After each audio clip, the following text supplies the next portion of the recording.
तो भावना बेल भी सेवा में लग रहे हैं इस समय। सोनू महाराज भी लगे हैं 3 बजे से। आगे चलो ना, आगे चलो। आगे चलो ना, पीछे से क्या लेता है। इधर देखो सब सेवा में लगे हैं। ये राजन भाई भी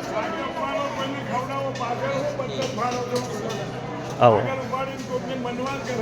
અને બી આ તો હરીફાઈ જોડે થોડી વાતો વાર્તાલાપ ચાલતી છે. મારી વાત આમાં ભૂખ લાગી છે, મનમાં પાણી આવે છે, પેલું શ્રીખંડ જોઈએ. હરીફાઈ મેં એમના હરીફાઈને કીધું ये देखो नो श्री श्री ગુરુ કહે છે श्रीखंड की सेवा चलती है। और देखो खमण बराबर, ये पापड़ पे लगे हैं सेवा में। ये सब्जी है, ये साग है ये आलू હવે તો આ बैंगन, કહેજો ગુરુ કહે बराबर છે.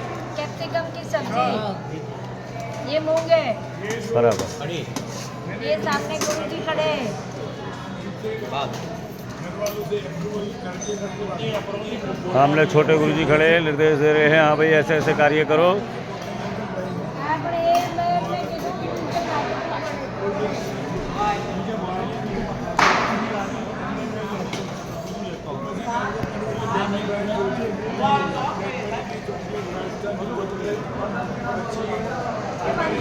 પછી